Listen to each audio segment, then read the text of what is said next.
Good morning, good afternoon, good evening from wherever you are around the world. And welcome to 1847 Liberty.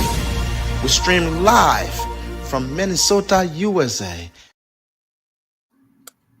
I want us to look beyond a single shocking incident and confront a deeper crisis.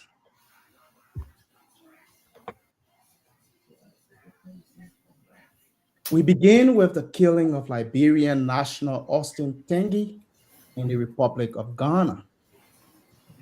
Online, the immediate response has been to call it xenophobic. They killed him because he was Liberian. That label is powerful. And in our hyper connected world, it spreads fast. But if we stop there, we miss the bigger, more uncomfortable truth. This incident sits inside a long, bloody history of mob justice in Ghana, Liberia, and across the larger African continent. Think of Major Maxwell Mahama, a serving soldier lynched by a crowd in 2017. Also, think of Akua Dente, a 90-year-old woman beaten to death after a witchcraft accusation. Now, these were Ghanaians killed by Ghanaians, no foreigners involved. So the real story here is not Ghana versus Liberia. It is law versus lawlessness. And it's not just Ghana. From Liberia to Nigeria, South Africa to Uganda, mob justice keeps resurfacing. But why? Because many people simply do not trust the system. They believe the police are corrupt or absent. They see courts as slow, inexpensive, and biased toward the powerful. If you think handing a suspect to the police means nothing will happen, then you're more likely to support instant brutal justice in the street. And to that, tight knit communities with weak safety nets where one theft can destroy a family's livelihood. Poverty and youth unemployment, creating deep frustration and a hunger for someone, anyone, to blame. Belief in witchcraft and superstition, where misfortune is pinned on a supposed witch or ritualist. And now, social media, where a voice note or video can spread unverified accusations in minutes. In this environment, it takes just one shout, thief, kidnapper, or crowd to form. And once that crowd is moving, something dangerous happens in the human mind. People feel less personally responsible. Emotion spreads. The accused stops being a person and becomes a label. Thief, witch, foreigner. That's when anything becomes possible. Does that mean xenophobia plays no role? Not necessarily. Foreigners can be easier targets. We need to okay, mute those guys. So foreigners can be easier targets. But here's the key point. Xenophobic intent must be proven and not assumed. Because if we rush to say Ghanaians are killing Liberians without clear evidence, we risk one, retaliation against ordinary Ghanaians living in Liberia. Two, dangerous tension between two countries that have shared deep ties. And remember this powerful line: mobs do not ask for passports. So, what do we do in this situation? We need action on several fronts: swift, visible prosecution of those who participate in mob killings. Public education in legal languages makes it clear mob justice is a crime, not a form of community protection. Stronger policing and faster response so people actually believe they can hand suspects over safely to the police. And crucially, moral leadership from chiefs, pastors, imams, and youth leaders who say openly and repeatedly, no more lynching. But it's not just about governments and community leaders. Ordinary citizens have a role too. Mobs are made of neighbors, bystanders, people like you and me.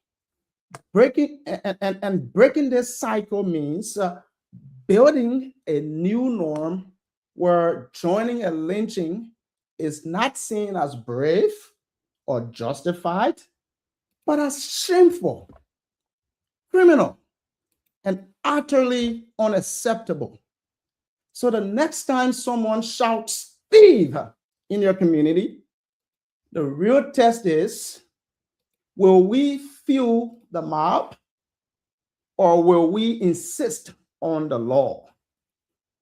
Because every time a mob forms, we don't just lose one life, we lose a little more of our trust, our democracy, and our shared humanity. This isn't just about Ghana and Liberia. It's about whether we choose justice or continue to live under the shadow of mob rule. We'll be right back after this one.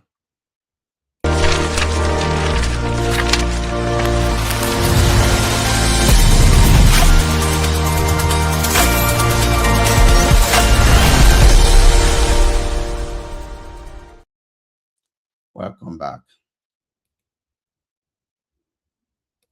So joining us today, this evening, this afternoon, tonight, wherever you are, to unpack this pressing issue, I have with me, I'm struggling to bring them onto the stage.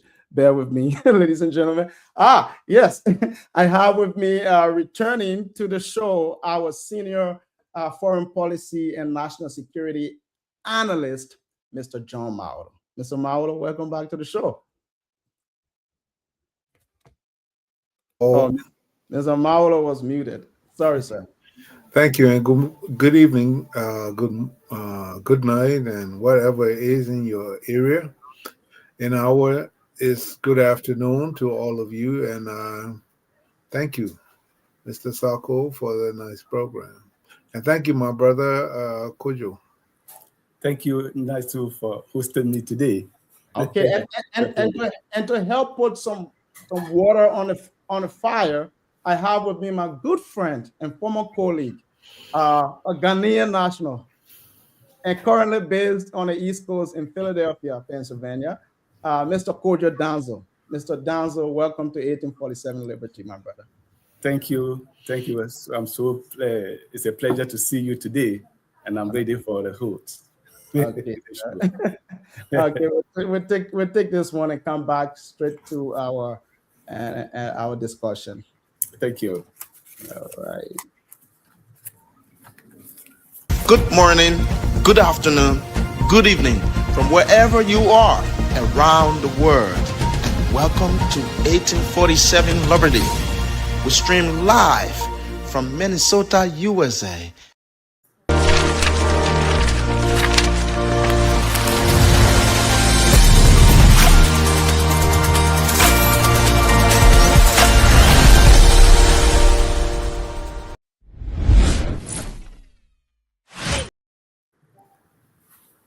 Good morning, good afternoon, good evening from wherever you are around the world. Welcome to 1847 Liberty. We stream live from Minnesota, USA. Okay, gentlemen.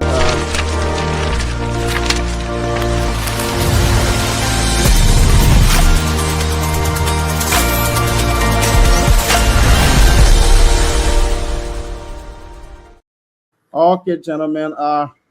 We are struggling with some glitch here on my end, but we are back. So let's begin with you, Mr. Mawolo. Mr. Mawolo, have you been following events unfolding in Ghana recently, sir? Yes, somewhat. Okay, so we see a lot of pundits and commentators on social media. I think what they're doing is adding fuel onto the fire or into the fire.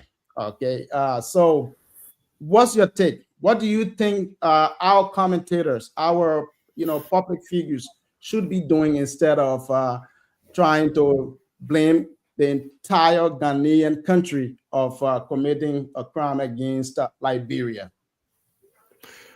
Well, my brother, I want to thank you again for inviting me. Listen, I think sometimes our government has to be more proactive and more responsible when these kind of stuff happens. I think it's the duty of the president to calm the nation down when there are things going on between nations. Um, I think the president should have made a statement knowing everything that's going on the internet. I mean, these days are not like before where it would take a newspaper or something to spread news, and everybody can come on the internet and say anything, and you never know who's listening. Everybody has their people watching or listening, and I would think that the president would have come out and made a general statement to let the Liberians know that the government is aware of what happened. They have contacted the Ghanaian government, and the Ghanaian government is doing what they should to arrest the culprits, and that the Liberian public should be calm. The government is handling the affairs, and that will calm the people down. But when everybody is hearing what they hear on the internet and all of that, it's not helpful. We got to try to avoid problems in our countries and in our region, for that matter, in the continent. We already have enough against us. We cannot be against each other, and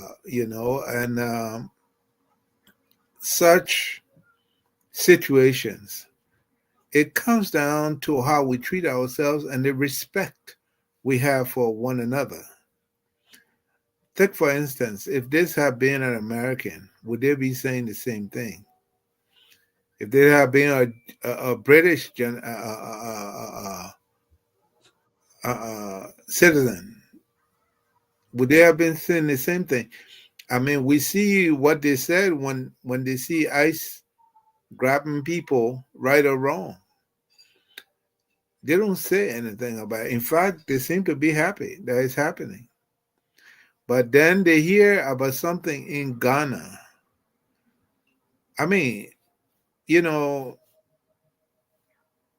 if, for example, everywhere there are radicals, there are people who don't respect the law, and most time is because of ignorance. Ignorance will cause people not to respect the law. For example, in our case in Liberia, yes, they can say, oh, the police is slow, or the justice system is not fair, or is not right, or is not, up to it. But in Ghana, for what it is, they have some order, at least for now. And if something like that happened, the, the Ghanaian government won't sit there and just let it happen. As we've heard, that some people are already being arrested. Uh, the other day at the guy red light, they practically took stones and busted a guy's head and killed him for assumably stealing a motorcycle. Have you heard anything about it? Nobody cares. They kill people, put tires on them, and burn them for stealing cell phones. They don't say anything. But then all of a sudden, they're so concerned that a Ghanaian mob, for whatever reason it was, beat the Liberians to death. To the Liberian who was victim to that, I say, have our deepest sympathy and our general condolences to the family. It's not right what happened, but that's the kind of society we live in. Sometimes these things happen. It's not a government policy.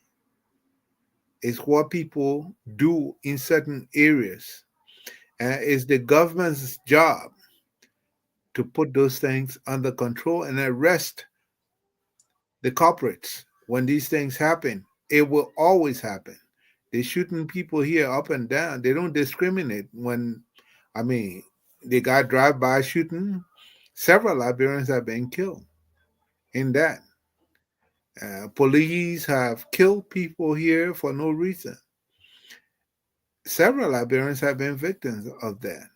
We don't hear that outcry from our people.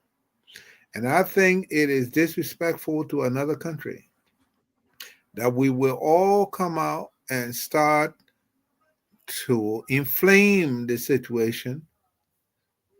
You first of all got to understand we got Liberians living in Ghana just like we got Ghanaians living in Liberia. What do you want them to do? Start fighting each other? Would that be the best solution to our to the issue? Can you really stand it if they really start? Ghana has 35 million people. Liberia has 5. Ghana is a more organized society than ours, unfortunately. If such retaliation starts to happen, do you know what will happen to the rest of the Liberians there or the Ghanaians in Liberia? So I think it's a very dangerous uh, thing for any group of online news or Liberian newspaper or whatever talk show host and whatever they are to stop to start perpetrating this one off as if it's a national policy. It is not. Liberians been living in Ghana peacefully. Everybody have their experiences in every country. Some people are never about it. Some people are, depending on the situation and the place you find yourself. But that don't mean it's a government policy, and that's why we leave it to the justice system to handle it. But I think our government has been irresponsible so far in handling this situation. They haven't, at least to my knowledge, made any public statement to curb this, incitement. And I hear, private Liberian citizens all over the place, whether in America or in Liberia or anywhere else, and trying to inflame it even more, taking their personal situation.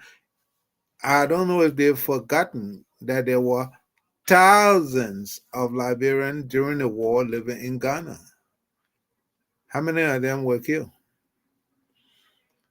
Before the war, there were, and there still are thousands of Ghanaians living in Liberia that have not been bothered.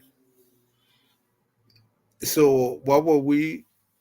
How can you come to that kind of conclusion that they did it? Ghanaians are killing Liberians. I think it's foolish, and I think they need to stop.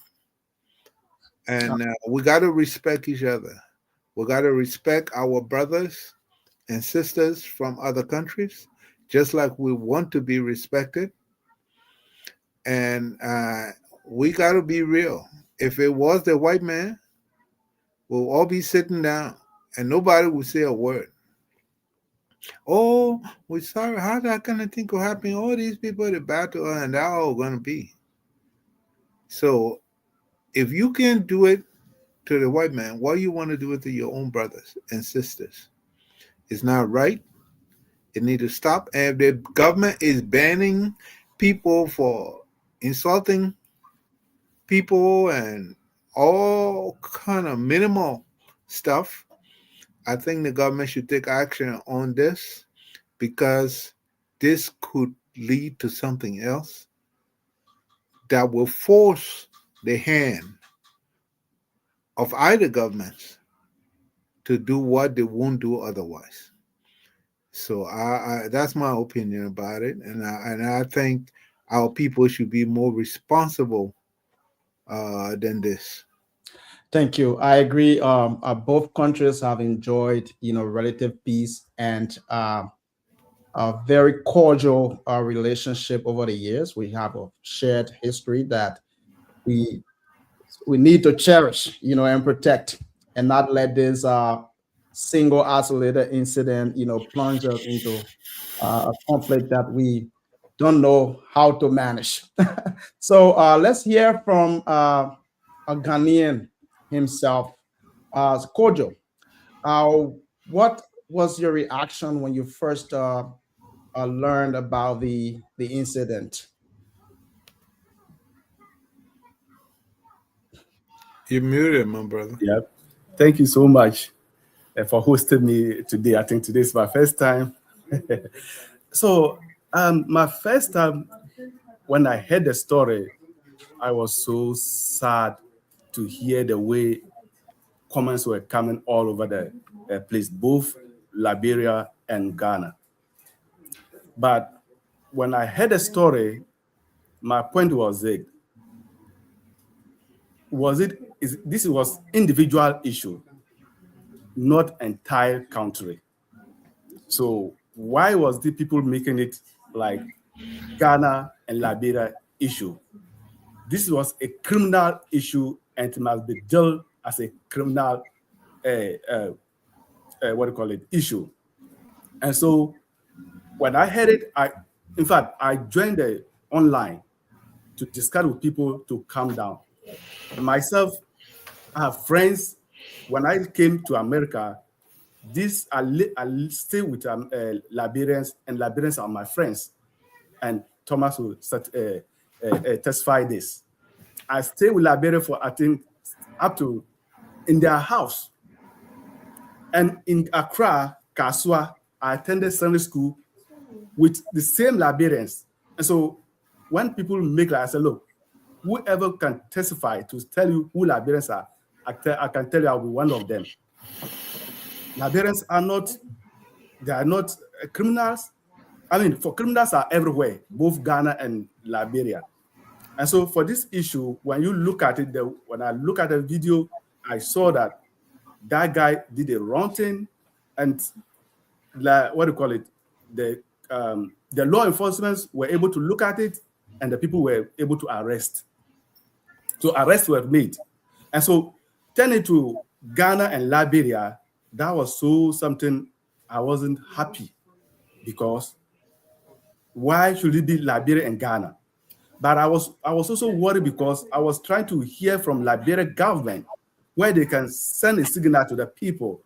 Look, let the law take its own course instead of put the law into your own hands.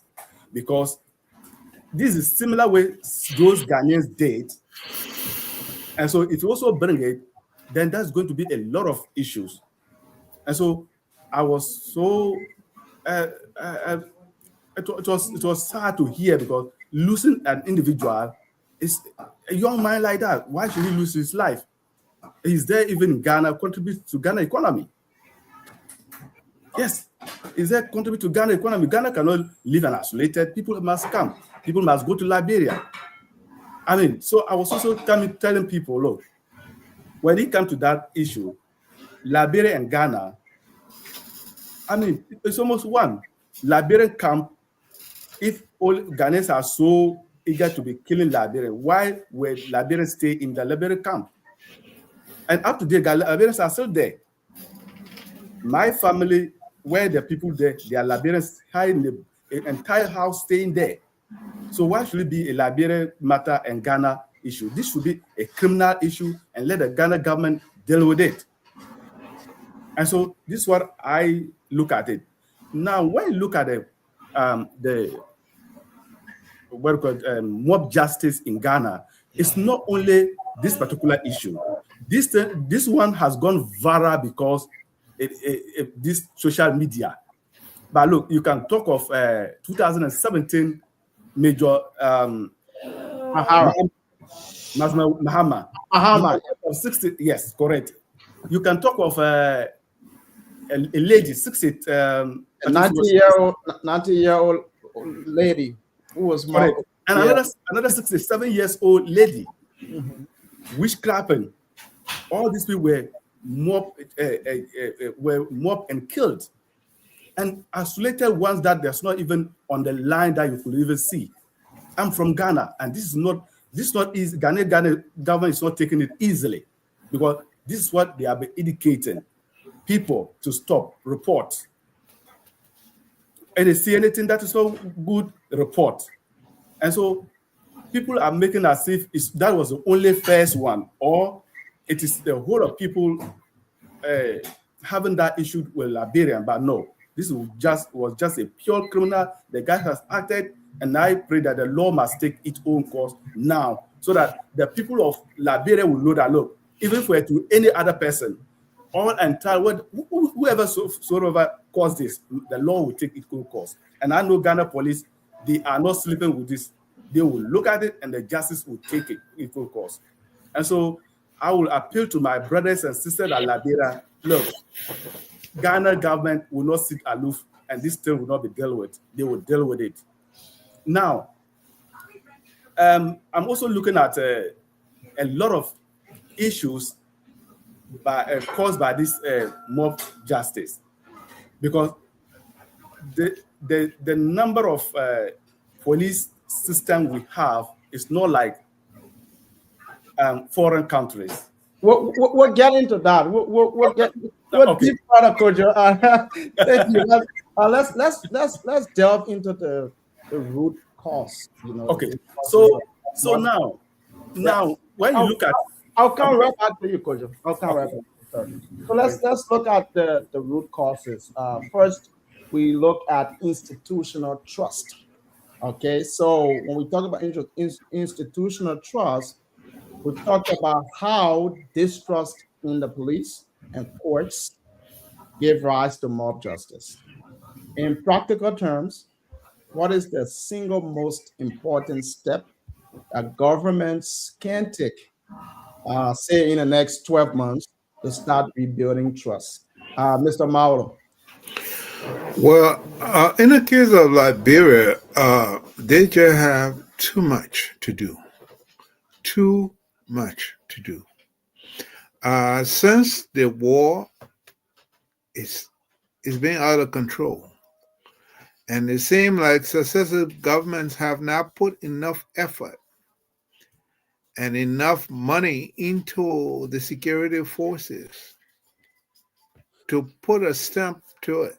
I mean, there was, until lately, a lot of armed robbery going on. And I'm sure different citizens of different places got killed with thieves going into their homes with arms and killing them to steal, right? Um, so the government, for their part, have to two things. The justice system needs to be active and proactive and fair. The other thing is that the police should be very, very agile, where when things like these happen, Mhm. there should be arrest. I mean, it's happening in Liberia almost on a daily basis. You're talking about a 67-year-old who people accuse of witchcraft in Ghana. There's so many people, even children, they have accused them of witchcraft in Liberia and killed them. And I don't know how many of those cases have been redressed. And listen, the way we treat each other will determine how other people treat us. If we don't respect our own citizens, why should we be crying when it happens in other countries? The same kind of lawless people you have in your society, they are in every society. Every society. I'll give a live example here. The way the ICE is acting. Nobody expected American police or law enforcement to be acting like that. But they are. What is Liberia saying about it? Why is any African country, at least I haven't heard any of them, publicly condemning it for their citizens, right? Now, is it because it's another African country that we so alarmed? Is it the first time it has happened? Is it the first time we've heard of it happening? I don't think so. And I think it's a respect issue. And the government should be aware of such things. The Ministry of Information comes out every day and talk about everything else but what matters, because this is serious. This is a foreign relation issue. And so the president should have come up by now and made a public acknowledgement of what happened and address his people and tell them, you have to calm down. The government of Ghana is handling this. And I think it will have calmed them down. The police should have come up and said something, that we have gotten with the police of Ghana to hear what's going on about the arrest with these people. That way, the people will understand that something is being done, just or unjust, their query, if they know that the government is acting on their behalf, they will calm down. But when you say nothing and leave it to the will of the people, now you can't control how people act on the internet. Everybody can come on the internet and say anything. And all of these everybody's got their own group of people that listen to them. And one voice to another and the other voice to another. And the thing is spreading wider and wider. So it is the responsibility of the government. And I think they've been irresponsible so far in handling this situation. And I think that's wrong. And I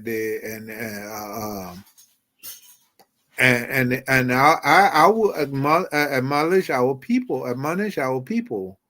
to be calm and let the Ghanaian justice system do what they got to do. Yes, it is a Ghanaian today. But how many times has there been other people? How many times have there been Liberians involved in mob justice to other citizens? How many times have Liberians been killed in other places? We got to understand human beings are wicked by nature, and it's only the law that curbs the wickedness. And if only the law will curb it, then you got to give the law a chance to do what the law is supposed to do. Now, if they don't do anything, that's one thing. But when they're acting on what happened, I'm sure there are a whole lot of things. Why are there the police anyway? If there's nothing going to happen, police always go where bad things happen. And so if the police have gone there and even announced arrest, unlike most of our cases at home, where you don't hear no arrest. I haven't heard who was arrested for the person who was killed at the red light for the motorbike theft, and they said the guy wasn't even stealing the motorbike. How many people have been killed, put tires on them, and burned them alive for stealing a cell phone? Who was arrested for that, or who have been arrested for that? And several even the armed robbery. How many times were they able to arrest the people? The big complaint of the police, there's not enough police to go around. So if we can have that problem at home, we need to understand that there's the same kind of problem in other countries. So things will happen, but it's not a national policy, because you got other people that are living there and nobody's doing that to them. Happen to be in the wrong place at the wrong time, and some lawless people decided to take the law in their hand, and they will pay for it. So I just hope pay for it. Yep. Mm-hmm. I just hope the government can correct their mistakes so far and make a public statement about this thing and calm the people down. Yes, that would be the best thing to do, the wisest thing to do. But let's go to Kojo. What can authorities in Ghana do to rebuild trust in law enforcement, in institutions? Because that's one of the main, problems, one of the main, causes, of this mob justice. What can they do? You muted again, my brother. Kojo, you are muted. So these are multiple strategies, if you like, to use to help they can employ to able to address this phenomena in Ghana. One, it should be police police all over. I'm looking for a way that policing everywhere, so that when an issue happens, it's easily for them to get to the point of where they need to address it. You muted yourself again. Yeah, muted, Kojo. I I'm know sorry. you're talking about rapid response, right? Rapid response. Yeah, The okay. police should be everywhere, Mm-hmm. and then education, because education is very, very, very important. Not only in schools, they should also extend to the churches, mosques, even in the market, because most of the time this happens on the street. So if they can extend all those things to even on the street, where the bus stations, they can announce it frequently for people to understand that, look, don't take law into your hands. If you see something happen, report it. So that this way it will be able to help, because you don't know. Tomorrow, your brother, your sister, your uncle, your father. And so if you sit down, you are happy. Do you know the next person? No. So if you start educating people on this, people will get to understand that, look, more of justice, that will not be a best way for solution. But if you report, no matter how it is reported. Now, another one is the law. I'm talking about the law of chief justice, where the law must address. Now, where the cases are sent, I'm appealing to Ghana government to able to address it quickly as much as possible, because sometimes justice delay sometimes also make people act in a different way. And so if able to address it quick, people will get to understand, and then they will calm down. Tempers will calm down. But where they see that, look, this is what has happened and nothing has been addressed, it gives people more anger to act unnecessarily. Then the third one is the chiefs, because most of people in Ghana is being demarcated by chieftaincy. So chiefs have the local areas where they can easily let people to understand that, look, you don't take law into your hands. Whatever it is, come and report to the chief palace.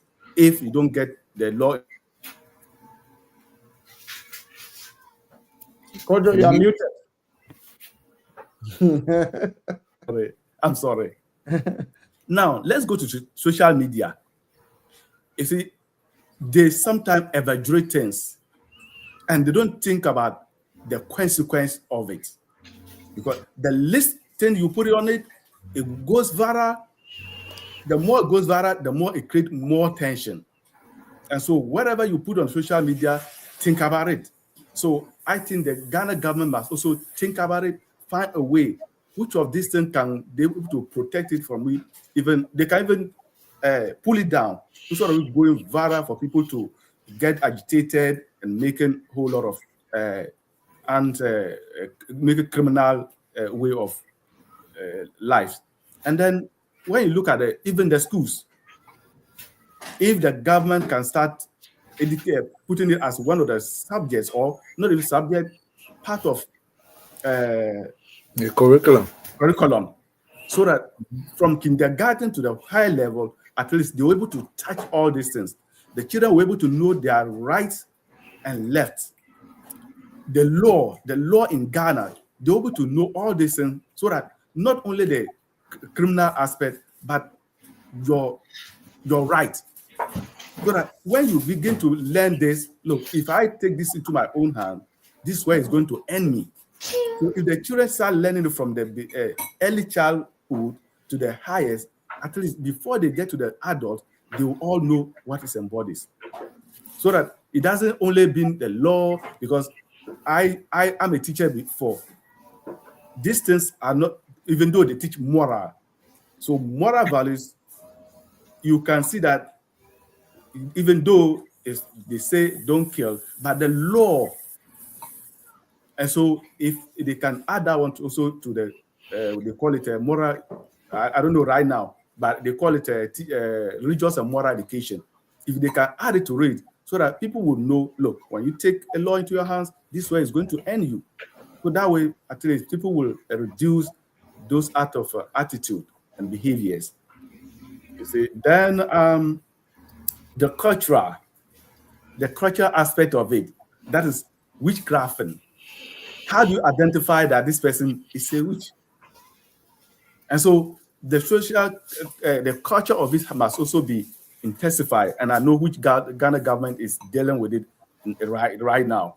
And so, because how do you just come out, and not only the adults, the children, and a more target on the older. And so they are vulnerable. These people cannot even say anything. And mostly people are not educated. And so they take advantage and they go beyond it. So if the Ghana government can really step foot on this, I think this will help, and it will cut all these things, and we'll not even hear it have to be beyond to Liberia. Thank you so much. Yeah. Well, Thomas, let me just say something. You know, one of the ways to curb these kind of things, there's mob violence, is because when they're doing it, other people are there. Right. Other people are watching. Taking videos. Yes. And listen, Yeah. If the police start arresting everybody who saw it and didn't do anything about it, And then a report. Yep. it would stop it because nobody want to go to jail for somebody's foolishness. Yes. That's true. You understand?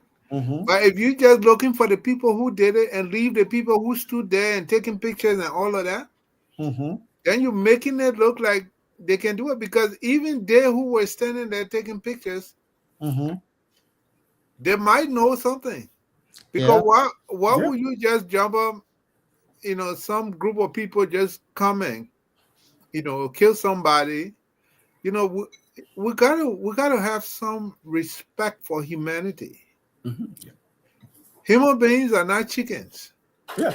That's You true. don't just kill people and get No. by with it. No. No. You know, That's barbaric. that's somebody's child, that's somebody's father, somebody's mother, somebody's relative. And the punishment should be severe Yeah. whenever you kill somebody. And those who are standing by, if they can't say who these people are, arrest every single one of them. Right. Yeah. Yeah. Because they Yeah. should be able to stop that mob violence. Because if they were Right. beating their mother, they won't Mhm. stay there and No let it say. happen. They That's would do true. whatever they needed to do. So take your fellow citizens as if it was your mother or father or brother or sister and stop it. Because the group of you that were standing there could stop that group of people that were beating that person. Mm-hmm. So if And that, all of you went there to stop it, it won't have gone to death. I agree. But yeah, and that, because you stood there and looked and found it normal to just take pictures of people yeah. killing another person, that's why these things continue. And I think that would be one of the ways to curb it. Arrest those who were standing by who didn't stop it. Let it Mm-hmm. becomes everybody's responsibility. Mm-hmm. When you see somebody attacking anybody, especially a group, if two guys are fighting, even at that, stop it because you never know. People stabbing each other for football game and killing another person for a soccer game, especially for a team that they don't know anybody. You understand? And that's just because somebody scored a goal and the other person didn't score. You took somebody's life. You understand? And I think the best curbing they can do is to make it clear that if you saw any group of people attack somebody, stop it. You stop it and then call the police. Hold the person down, call the police, let the police come. Because if the police come and that person is dead, all of you who were there will be arrested and will be held responsible for that person's death. And I think that would do a lot to curb that nonsense of just killing people. I mean, they won't do it to a white guy. I don't care where he come from, they won't do it to him. How many times have you heard them kill a Lebanese or American or British? And we don't have love for our own kind. But Right. that's another complicated issue. Let's look at xenophobia. So xenophobia versus border crisis, right? So when a foreign national is killed in a mob attack, how should we talk about it responsibly? But that's the same irresponsibility of using words. Yes. Words are dangerous depending on how you use them. Xenophobia is a government policy. Yep. It cannot be an individual action. And it cannot be a single action. It A can't be single one act. action. Yes. It gotta be something that government tolerates. Yeah, and a large movement, even if the You can government doesn't only tolerate. call it xenophobia is everywhere in Ghana they were attacking Liberians. Yes. that would be a different issue. Mm-hmm. But if one Liberian was attacked and killed, unfortunately, and to Mm-hmm. the family again, I say my condolences. Mm-hmm. It's not xenophobia. Yep. It's just mob violence. Mm-hmm. And so That's to what. use such an Mm-hmm. inflammatory word, Mm-hmm. some of our people, we always like to act like we know too much. Yep. Everybody want to pretend like, they so. If you were that intellectual, you will understand that these words are not meant for every situation. Yep. So we need to have some restraint in the dictions that we use to describe situations. Mm-hmm. Because this English language, a word can change the whole situation. Yeah, context. Yeah, so it is important that we, draw these lines, that we make this thing clear, because a lot of our so-called influencers, thought leaders, pundits, the list goes on, are online and making it seem like xenophobia, but it is not. It is just an isolated incident. And if you even do your research, you'll find out that there has been previous cases involving Ghanaians, Ghanaian on Ghanaian crime, not like Ghanaian, against Liberian. So stop inflaming the situation. You know, use your platforms to bring people together, to pacify people, and not inflame and not take advantage of this situation only because of relevance, because a lot of people want to gain some kind of relevance. Yeah, it is very important that we highlight this distinction. So um let's look at when a foreign national is killed in a mob attack. How should we talk about it responsibly? We've already talked about that.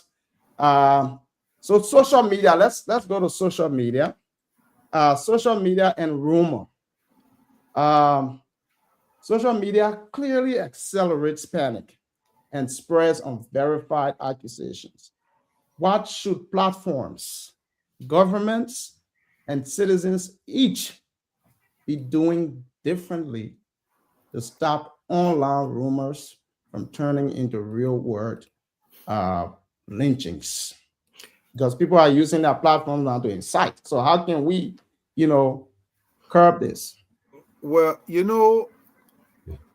let me say something that people say are radical. Let me say something that would be radical. What Mhm. is freedom? What is freedom? Is there any freedom? Freedom would be the law of the jungle. That's freedom. You do things there are no repercussions. When an animal decide that he's going to walk around in the forest and he get killed, nobody go to police station for it. You know, in this country that we live in, you get up in the morning and you see 10 deer in your yard. You're not allowed to kill them. You see the ducks crossing the street and you got to wait for them to cross. You're not allowed to kill them. If you kill them, you'll go to jail. Law. Even your own animal in your house, if they die, you got to explain how. You understand? So the issue of how we handle this, people need to be held responsible for the verbiage that they put out there, and that's justice. Yes. You can't. You that's your so-called freedom of speech ends to where the other man's freedom begins.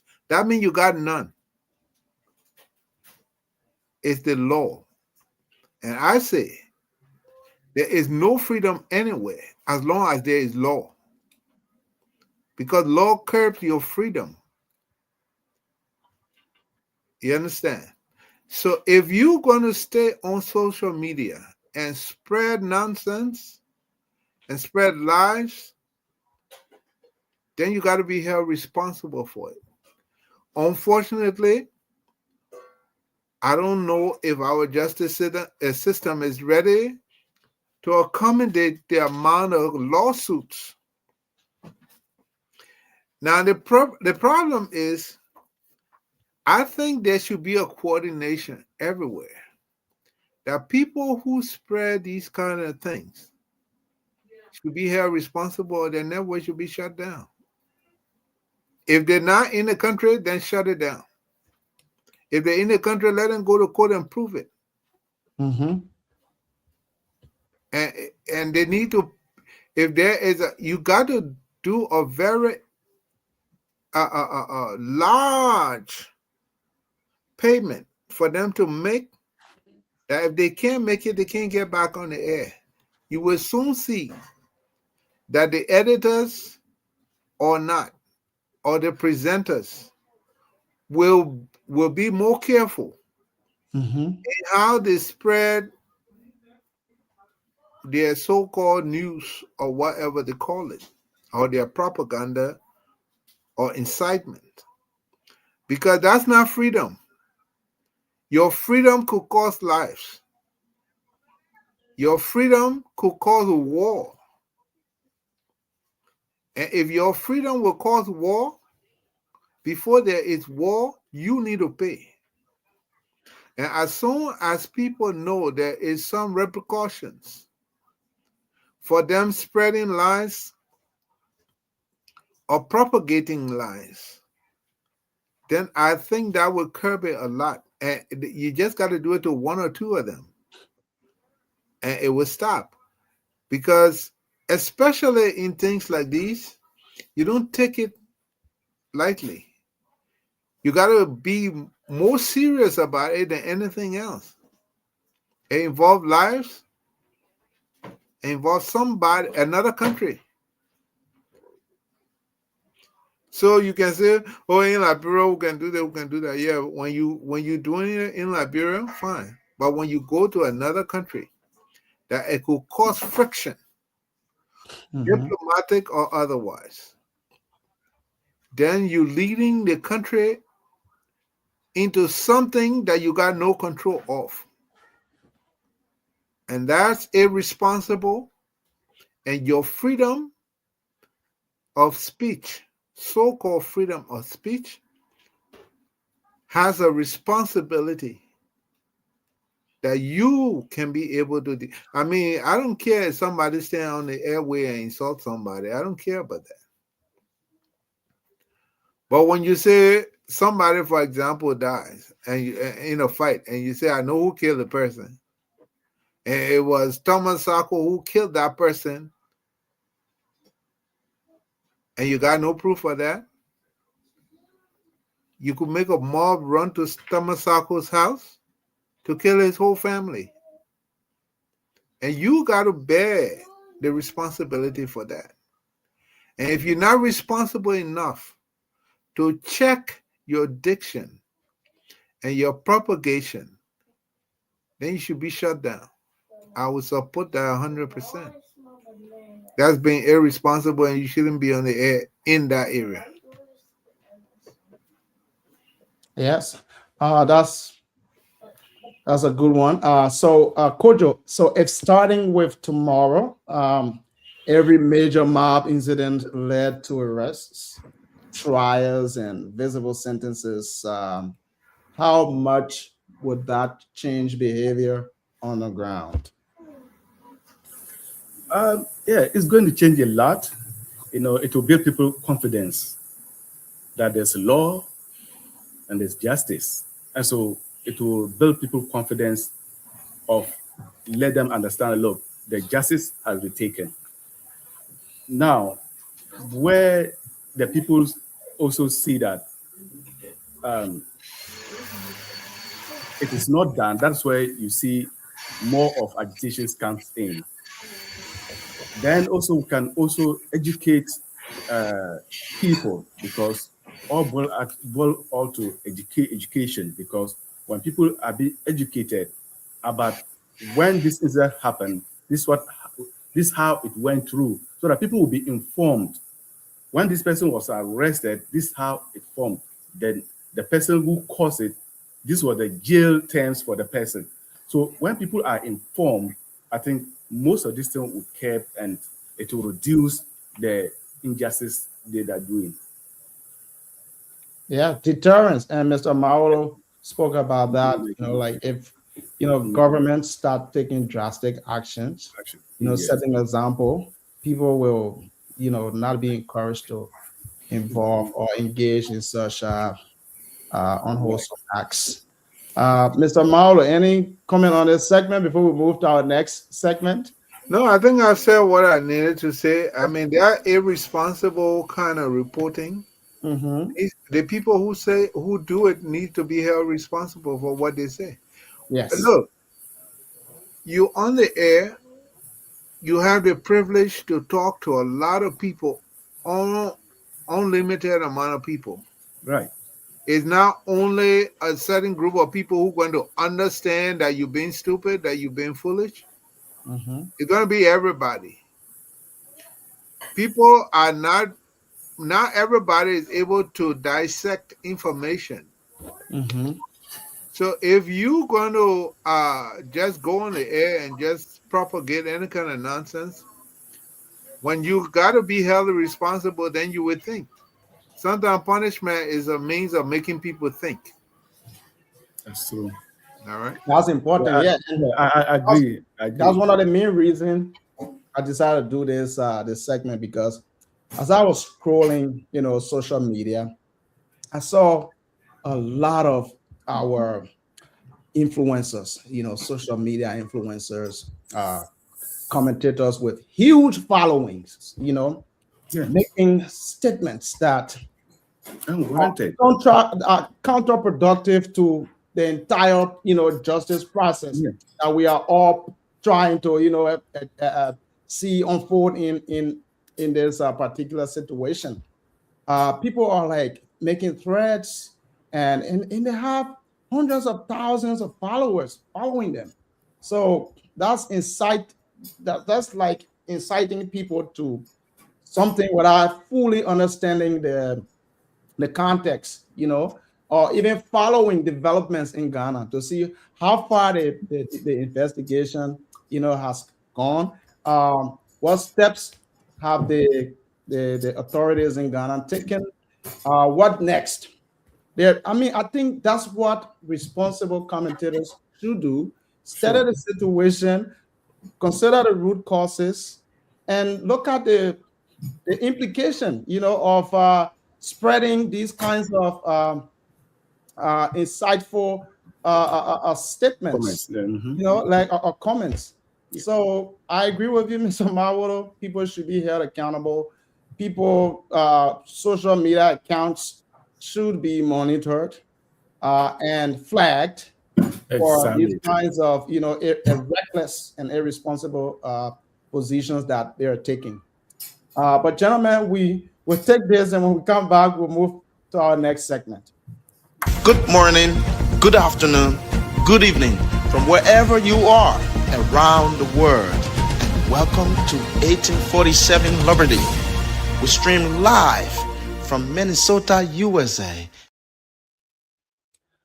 Okay, so let's leave the Ghana situation there for now, and turn our focus on Liberia, where former President Ellen Johnson Sirleaf is making headlines after delivering, beg your pardon, a powerful speech to the House of Representatives, urging lawmakers to pursue sweeping constitutional reforms. Madam Sirleaf called on Parliament to amend Article 27B of the nation's constitution, which restricts citizenship to people of Negro descent.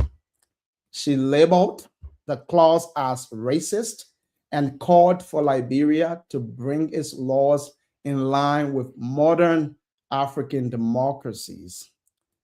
Madam Sirleaf also addressed key national issues, warning that unresolved land disputes could spark conflict and calling for government action, including the use of eminent domain. She criticized Monrovia's deteriorating infrastructure and lamented the decline of policies that once reserved certain economic opportunities for Liberians. Another highlight: President Sirleaf called the low number of women in Liberia's legislature an embarrassment and urged lawmakers to adopt quotas for female representation. The Speaker of the House, for his part, Richard Nangbe-Kun, welcomed Sirleaf's remarks and presented her with a leadership award. Observers say speech, her speech could reignite debate over the nation's core identity and future direction. Constitutional reform and Article 27. So, gentlemen, I'll start with you, Mr. Maolo. Let's look at constitutional reform and Article 27, the Immigration and Citizenship Clause. So, why Ellen Johnson's relief is calling the Negro Descent Clause racist and out of step with modern democracy, and what changing it would mean for Liberia's identity. Mr. Maolo. I will bring Mr. Maolo back onto the stage. Well, listen, Ellen Johnson Sirleaf is somebody I have some respect for. And she's done some things that were not kosher in our society, but she done a lot, especially when she took over her first term, bringing the country back to some regularity. But what she did the other day at the legislature or the House of Representatives is totally unpatriotic. Totally, completely unpatriotic. And I think she needs to be called out. After all, Ellen Johnson Sirleaf was president of Liberia before. For 12 years. For 12 years. And not only unpatriotic, it's hypocritical. The clause, the Article 27, paragraph A, B, and B, is not about discrimination. It's about protection of our people. When Liberia decided to declare herself independent or a sovereign nation, it was not because there were no white people around. It was because of the treatment that white people were giving black people in their countries. The disrespect and the dishonor they showed black people. And the people who came to Liberia came from slavery in their white people country. Even when they came to Liberia, the white people who control this today Sierra Leone and Guinea were trying to encroach on Liberian land. The same disrespect and dishonor to black people. No respect. And people who organized themselves to form a country did it in a haste. If we understand our history, they had to do it in a haste because of the disadvantage that they felt from the white man. They did it to protect our sovereignty. And that protection we still need in the world. Okay, so And Mr. Maula, let me come in quickly. If I can. Okay, so let's look at updating the 19th century laws, right? So we talked about protection from white oppression during the era in which we declared our independence. But fast forward, we're now in the 21st century. What about people who argue that times have changed? You what know, what has changed? oh, there's Are no we longer there's no are, more are, are slavery. are There's no we more an slavery. advanced society now? Mhm. Do we have the educational or security requirement required to let a, a race of people who have economic and military superiority to us come and invade a country, because that's invasion, come and invade a country where most of our citizens still live on less than $2 a day, haven't been able to share their soil that is their country. And you want to invite a people who now know of the resources that that land has, and they have the economic means to buy up. So what are we asking for? Slavery again? So, What are we asking? I mean, there's nothing could be more stupid than that. And okay. I'm trying to be, I want to be blunt with Ellen Johnson Sirleaf. She's done a lot, but that is one of the most foolish statements she could have ever made. So She should know better. are you suggesting that allowing non people of non-Negro descent citizenship or to be citizens to Mhm. become citizens of Liberia will open the floodgate uh, for the dispossession of indigenous Liberians of their heritage, their land? But Is that that goes with us saying. mm, That goes with us saying. In fact, let's start. I always say let's start from the root of the problem, right? mm, How many of these countries allow black people to be citizens in their country? How many of these countries? quite a lot? Can you be a citizen in Lebanon? Can you be a citizen in India? I haven't studied those countries, but No. most I'm telling Western you, countries, no. most. Mhm. You understand? Can Uh-huh. you be? When last day America allowed black people to be citizens and black people build America? When last did they allow them to be citizens? Do you know that black people became citizens of America 40 years after Liberia got her independence? 40 years after. So that's why to even call the people American Liberian, that's a lie. They were returning slaves. They were not American Liberians. That's a good one. Okay, You let's. understand? They were returning African slaves. Mhm. You understand? Yep. So this whole nonsense about it's racist. Yeah, I think calling it racist is using the term racism is too extreme. There That are several countries in the world that still don't allow black people, much more African people, to be a part of their societies.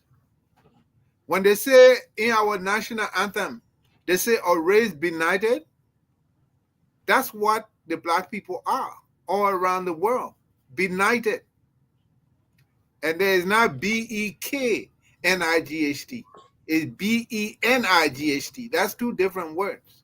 a race subjugated, right? Or a race oppressed, right? Exactly. Hmm. All over the world we are. I have been fortunate to travel to a lot of countries, more than 50 countries in this world. And there's not one country where I went to where black people were doing well in a large number. Nowhere. Black people are always subjugated to the least of anything. Few of us will excel. The most of us live like slaves still today. Look at any international agreement. Why aren't black people principal members of the Security Council of the United Nations? Why aren't black people members of the IMF? I'm not talking to take credit, to make decisions, or the World Bank. Why aren't they? Because we are benighted everywhere in the world. And Liberia was formed exactly for that reason. We black people will form our own country and show the world that black people are able to control themselves. We have not lived up to that yet. Our people are still in the less than 30% literate or educated, even worse. Economically, they are amongst the least tier of the world. And then we now should forget our history of where we come from and what we endure in this world as Negroes. That is a land for the Negroes.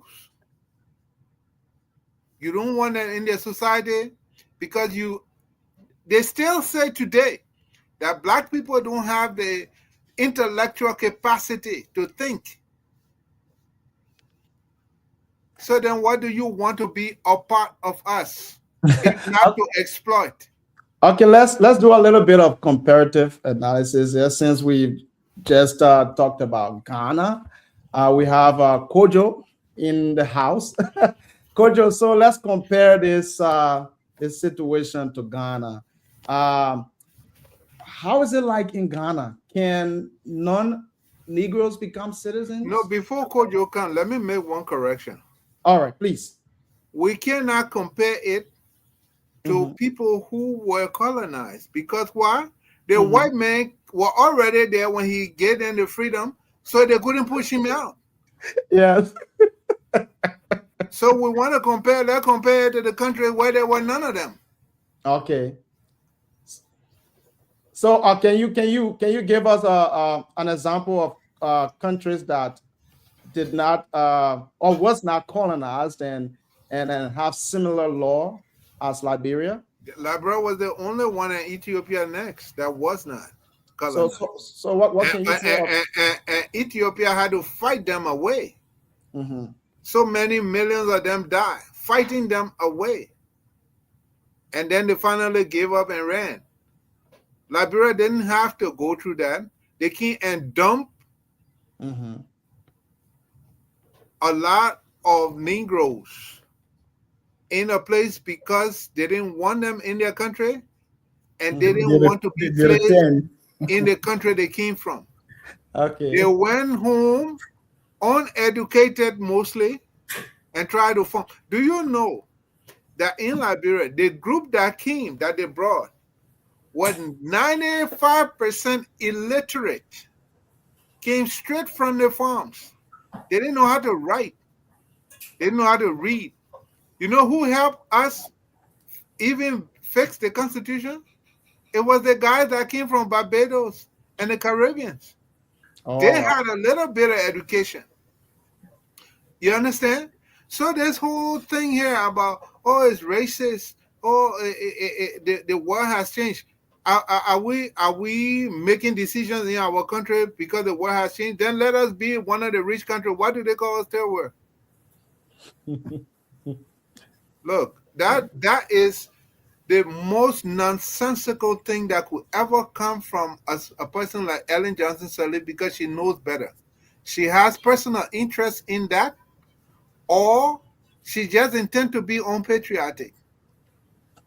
Because even a white man can understand why black people should have a home where it can be for them. You understand? Let us reach the level that they reach when they allow black people to become citizens. Then yes, we will decide. After we own everything, then we can let them come in. Until we own everything, we're not ready to let any Caucasian or Arab or Asian become a citizen because we're not at their level. We're not there yet. We're not there yet. All right, Kojo. Any observation? So thought? Yeah. my understanding is that Negroes are coming to Liberia to become natural No, citizens. any Negro, anybody of Negro descent is allowed to be citizen of Liberia. It is only Caucasian, Arabs, and Asians who are not. Yeah, that's the law, Kojo. that's hard there. So what I was looking at a humanity side, because when you come to Ghana, the law is that when your parents were in Ghana during 1957, then you are a Ghanaian. And so, irrespective of where you are coming from, but after that, when you come in, you have to,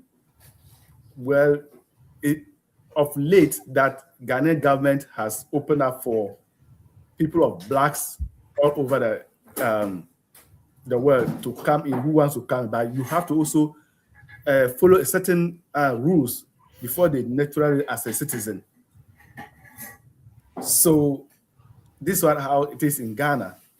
How about white? White, you must be. I might not go there because I do not read the law very well. Because white, if you are white, you must also still go through a certain procedure. You either be married or otherwise, but the most important is you must be married to a citizen of Ghanaian. Then you can be a citizen of that. No, in Liberia, the law is if you have a child by a Liberian, right? Okay. That child can decide at 18-year old whether to be a Liberian or to take their father's or mother's nationality. But until they reach 18, they are considered Liberian. If they decide not to change it, they remain a Liberian. Okay? But the Caucasian, you can never be Liberian.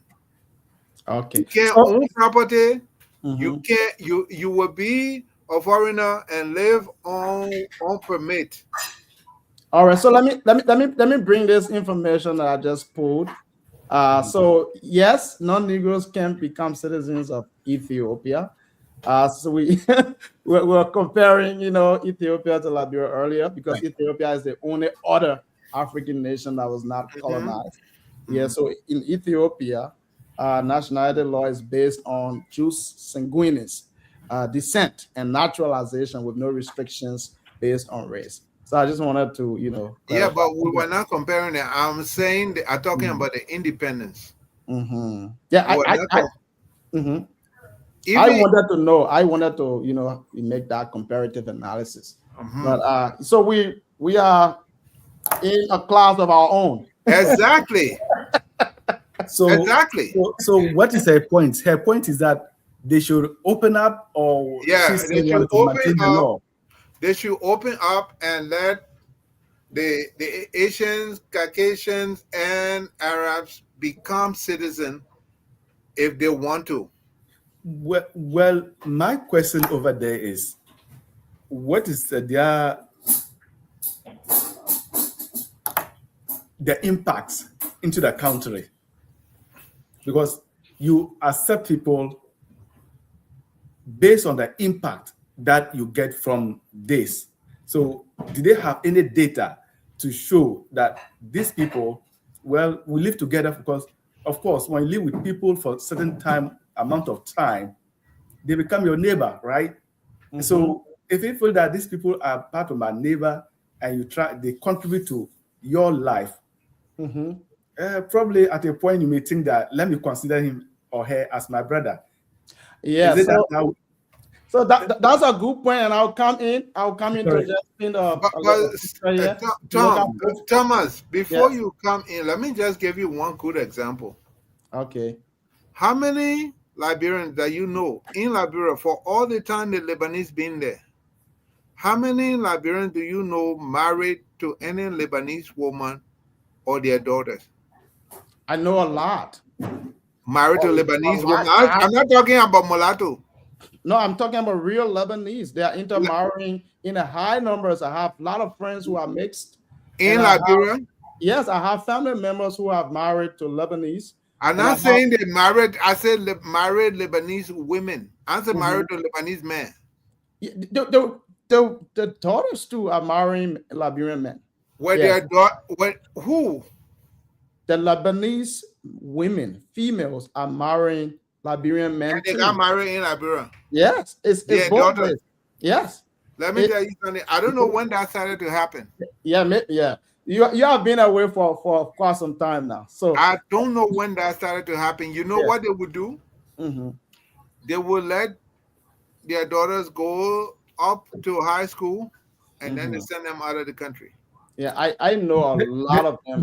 I know a lot of Lebanese young ladies who married some of my peers. And I would like to say this. I like to balance both sides of the argument here, because I went to school with a lot of kids who were half Lebanese, half Indians, and half Liberian, half Indian, and half Lebanese, half Liberian. And I have a lot of Lebanese businessmen who are friends who are Lebanese businessmen and Indian businessmen. And most of my Lebanese business friends always tell me that we lived here. Some of us been here even when the war started, we never left. When the war started, we never left. We've been here all our lives. We've born our children here. Whenever our children have a chance to be, but we cannot be citizens. It's not fair to us. This certain gentleman was telling me that the Lebanese Association in Liberia, a very powerful group. They do a lot of charitable work in Liberia. And he was like, we want to build hospitals. We want to own major investment in the country, but we think your laws are discriminatory. Again, your laws discriminate us. So we don't really feel at home, And then, to Mr. Mao's argument, there are some Liberians too who are afraid that these people are not even citizens yet, and they dominate our economy. So what if they become citizens? They're going to buy all the right. But you see, that's why we always have to remember history. Two sides of the argument. Yeah, that's why we always have to remember history. Have we forgotten what happened in South Africa? But it's a totally different. Why? That there was apartheid. There was before apartheid. Colonization. They weren't there. Colonization before apartheid, right? Fine. They weren't there. They came, and the people accepted them, and they dominated them to the point where apartheid became, because they are who they are. They are who they are. But they must dominate. Okay. So I think. Okay. So I would like to make one final argument on this particular. Okay. Can I? Yeah. So in Liberia, right? The situation in South Africa was very unique. Okay. So the less than, I think, 10% Caucasian race dominated the entire country. Because they had an upper hand. There was laws, giving them, giving them the best, of everything. No, you started in the middle. You started in the middle where the law came from, because they were not there before. Yeah, for context, They want money. Yeah, they want money. Yeah, for context, I just want to take it from there. But then one can argue that in Liberia that is not the case. The field is level and clean. Like where most Liberians who have money are not investing in things like real estate and major investment. They tend to do mediocre stuff like liquor shack, beer gardens. And we can argue most Liberians don't even want to go back home. They are here buying expensive homes in the suburb and don't want to return. But on the other side, you have foreigners who have embraced this place and call this place home, Liberia, and want to invest and want to do more. And we are preventing them from doing so. So okay. Go ahead, So can I come in a little bit? So it's getting interesting. So what happens to those people who has married? It could be a man, and most I know most African inheritance go to the father side. What happens if those people married Liberian and give birth to a child? How do we call that child there? A Liberian. A Liberian. Is it going to be a citizen of Liberia? Yes. Or no? Yes. Automatically. Citizen automatically. By birth. Yeah. By birth. But what is the argument? Now listen, that's where the argument fails. Because if your child is a Liberian, your wife is a Liberian, what difference? If you wanted to make investment, who stop you? But then why can't I be a Liberian when my wife is a Liberian? Because you are of a different race. and this is what we're trying to. How different am I from my wife and my child? Fine, because you come from somewhere else that don't respect our race. You might. And that is a point I was coming, sir, because that is debatable. That is debatable. It has, yes. Some law is law. Others can argue that their countries, their respective countries, do not discriminate against blacks or Liberians. Show me where. Show me the Liberian Association in Lebanon. No, I agree with you. I read a lot of things. Lebanon is difficult for blacks to go. Excuse me to use my word. To do anything. Marry to over there. But then you are also trying as much as possible not to be like them, because this is what they are doing and you are not happy. And so why is their society like that is the question. Why? So you try to change the narrative. The narrative is we're not trying to change anything. We're trying to change the narrative. You can change the narrative. To put our people in a place where they can protect themselves against these people. When they get to the same level, we will allow people in until our people are educated and economically potent enough. Then we can do that. Until then, we will be killing our people and subjecting them to slavery again. It's not far to see. Why don't in Liberia that we have it today? Yeah. What are the Liberians doing in the Lebanese store? This is a point I'm making, that if you want to make that angle, then we cannot even travel, because you're not looking at what somebody's making, because that is why it's not good you are talking about. Because we're not talking about good. We're not talking about good. We're talking about a level playing field. Okay, so talking about a level playing field, I was asked a question if Liberians could become citizens or had the opportunity to become citizens, or Lebanese in general have the opportunity to become citizens in Lebanon. And it was a Buddhist quoting Human Rights Watch that yes, black people can become citizens of Lebanon. Yeah, but the process is based on strict patriarchal and nationality-based laws rather than race. This is what I'm saying. You have the same thing in place for their children, patriarchal. Like if your father or your mother is, a citizen, then you're a citizen. So these people are not discriminating, at least according to that law, against any race. Let's accept that to be true, right? Let's accept that to be true.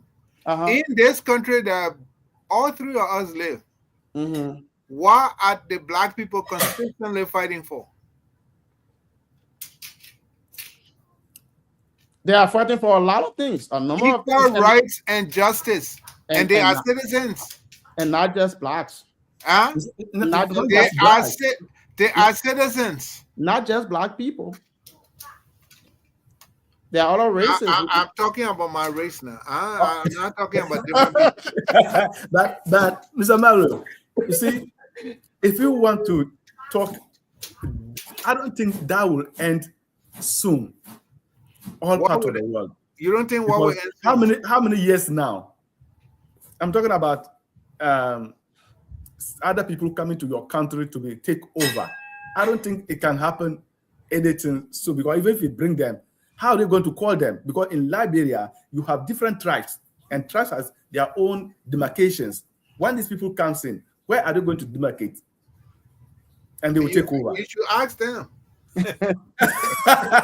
You should ask them. Because in Liberia, right? Yeah. Especially since 1980, they saw trouble of society that even the people, the returning slaves, their children, they still consider them not fully Liberian. You understand? You know why? Because these people have certain because there are none of them anymore. You understand? In Liberia there is no limit to intermarriages, so there is no different person anymore amongst us, right? It's in our minds, but it's not true, right? The foreigners, the Caucasians and Arabs and Indians in our society, as they are, they don't even have that right of citizenship. But our people are so exploited by them. And who is to blame?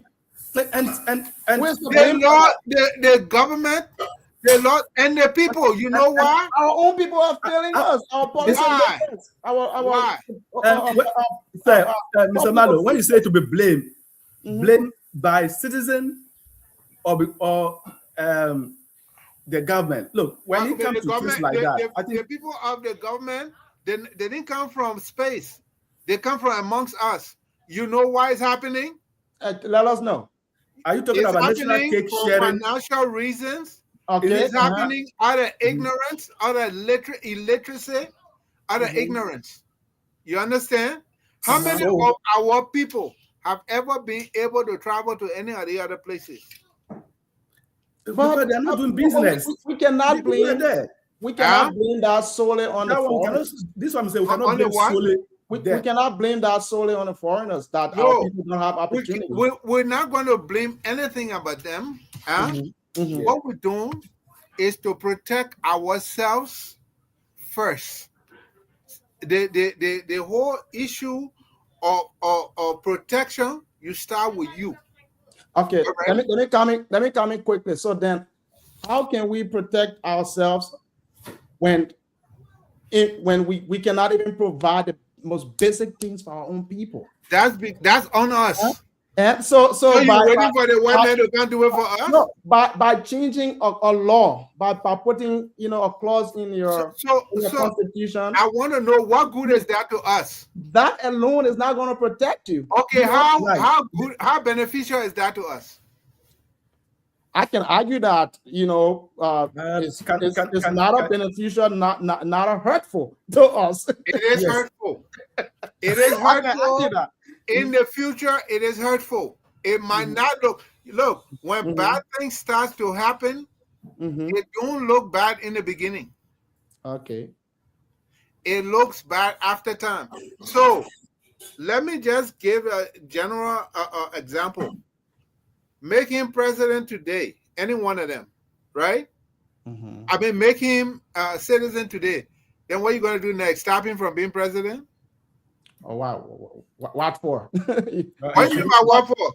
The same reason you're arguing that he must be.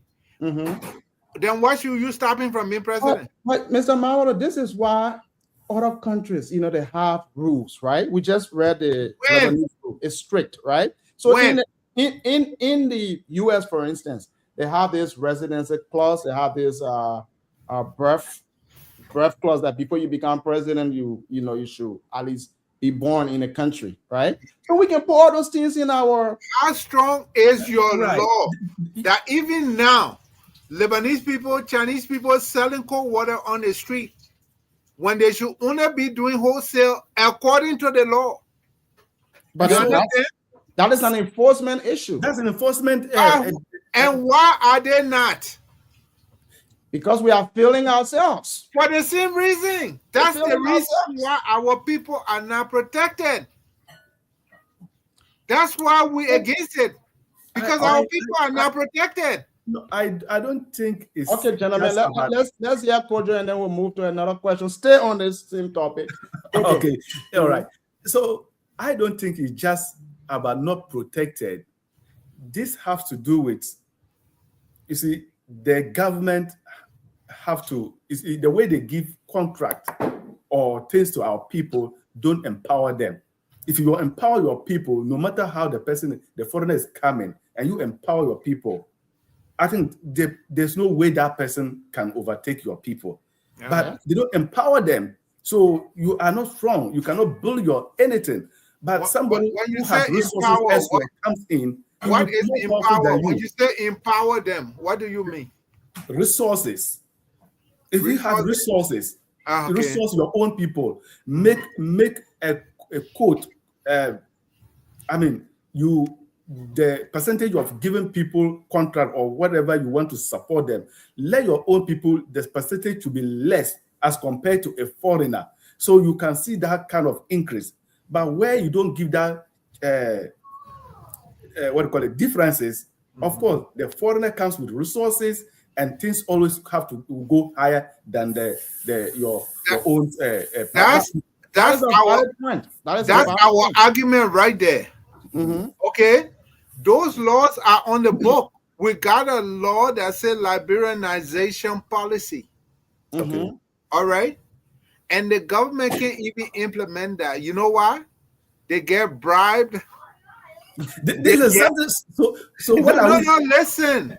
Okay. It will take a certain level of literacy and education of our people to change that. You understand?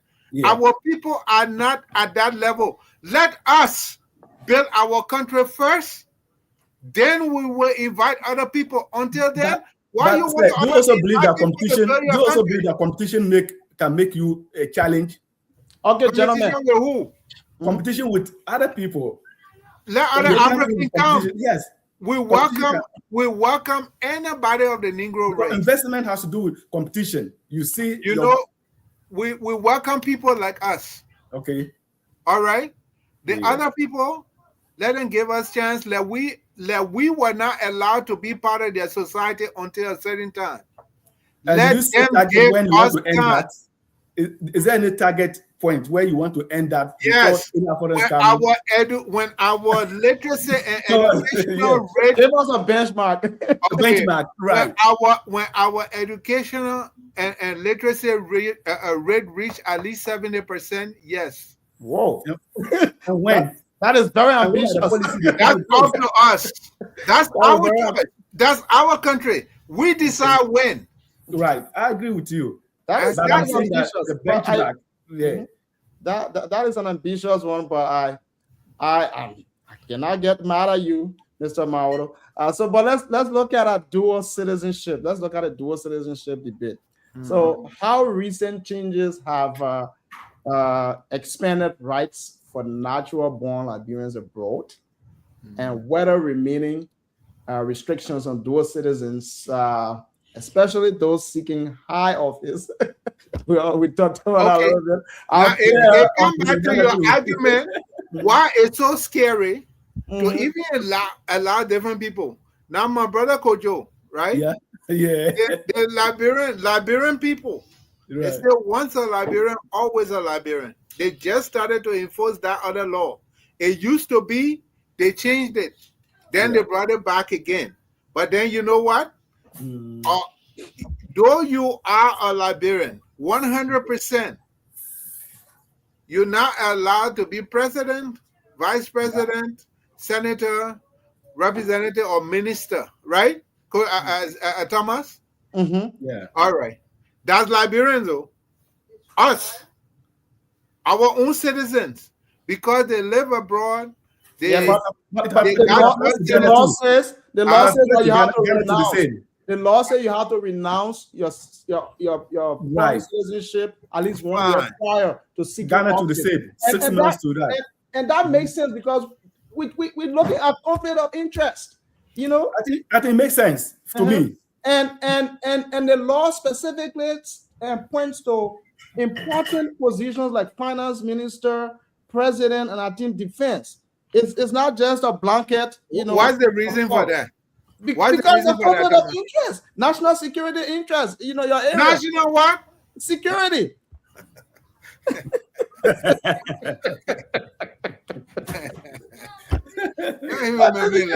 Because you're talking about trade secret. You're talking about Trade? What trade secret you got?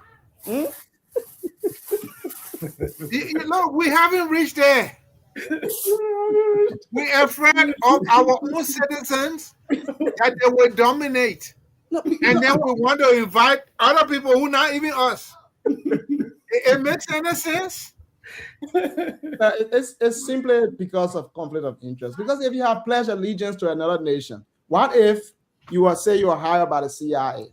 You're working for the CIA, and then you go to Liberia and become a finance minister. You know, in Ghana, there's a reason for that. But there's a reason for that because you can have multiple accounts. You can get up at any time and leave your high office, especially when you suspect that, look, at this point, I've suspended the government and let me just move on. You can decide to leave. So that's why in Ghana, when you are coming to seek for a higher office, you must renounce your citizenship of wherever you are. Some few months before. A lot of these cases was even sent to had issues in what do you call the parliament. I can think of one even passed away. He was a Canadian and came to Ghana to seek for a parliamentary. He was voted for. He went to court. A whole lot of things. Finally, he was jailed for that. Okay. Recently, another one too, because you have to renounce it for a certain amount of time before you seek a higher office. And the reason is that if I'm in Ghana and I have Ghana citizen, I have it here, who knows? You can manipulate whole lot. Conflict of interest will come. Okay, has that stopped Ghanaians from stealing the money in the government? It has reduced. It has reduced. Listen, to some extent, to some extent, I would say the theory is beautiful. Human is one being. Yeah. The theory is beautiful. The practicality is non-existent. Yeah, I mean, but we start somewhere. I think. Yeah, you start somewhere. Now we're foreigners. You start with yourselves. You start with yourselves. You fix it among yourselves. We can't even get our people to stand up to the House of Representatives to do what's right by them. No, and then you want to invite other people? Look, we can do. It's not right. It's not safe for our people. We can do it. It's just a fair procedure is not followed. We can do. Look, why not? We can do. We're not doing. So let us reach to the point where we're comfortable that we can do. The people that's supposed to get there, they will not vote them out. So they will not vote them in. And that's my brother, that's the same thing we're talking. Why won't they vote them in? So then we can argue. So then we can argue that our problem lies within our own hands. And that's what we got to fix it first. Education. Okay, they're not part of our society. Let us fix our own thing. I will tell you why. In Africa, we base on our other religious, our tribal basis, and so sometimes the person may not be that so-called intellectual to be occupy that position, but because he has numbers of his own people, he will get there. Why? Why? He has numbers. Fine. And politics in Africa has numbers. That has always been our problem. All right. even the whole Africa for that matter, right? Mhm. The countries that were colonized, for example, right? Yeah, All of them were countries before they were not countries, we were Africa, right? that's When true. the people sat down in Belgium and divided us into pieces, Demarcated the boundaries here. all right? Yeah, We took those boundaries without any choice to ask questions. right. You understand? Yeah, Now, what we practice is their thing. The money we use is their thing. We have no authority over even our own resources. They decide the prices. Even though it's under our soil that we say is our country, right? We have no military to defend us against them, right? And right. we say we want to establish ourselves first, then we can allow you. Yeah, And but we then somebody saying that times Mhm. have changed. What time have changed? We are still nowhere. Yeah, but Mr. Maolo, No, I understand you said until we should have reached maybe right. the level where we have 70% literacy rate. But we've been independent Yes. for For how close many to years? 200 years. 200 That's years. insane. Close So, to 200 years. So so how Know, many America, years are we? know your history and know where we started from. Okay. Know your history and know where we started from. Let me tell you. Okay. Let me tell you something. Okay. Even America didn't start from zero. Mm-hmm. The best minds, some of the best minds in Europe mhm. were radical to the monarchy. They had Yes. them in Okay. jail. Mm-hmm. They Yeah, sent them here. The Senate. Yep. They came and established a country they already knew. They already had resources. They already knew how things work. right, What kind of people started us? People who didn't know anything and had no means. It was only in the 50s or in the late 40s Okay. that we even started to get roads to go somewhere else. The, Okay. the, the people refuse. Everything we own in that country is because we managed to beg for money from them. okay. And The you person say that and we now ready? the person I'm asking is We that not. who are those leaders?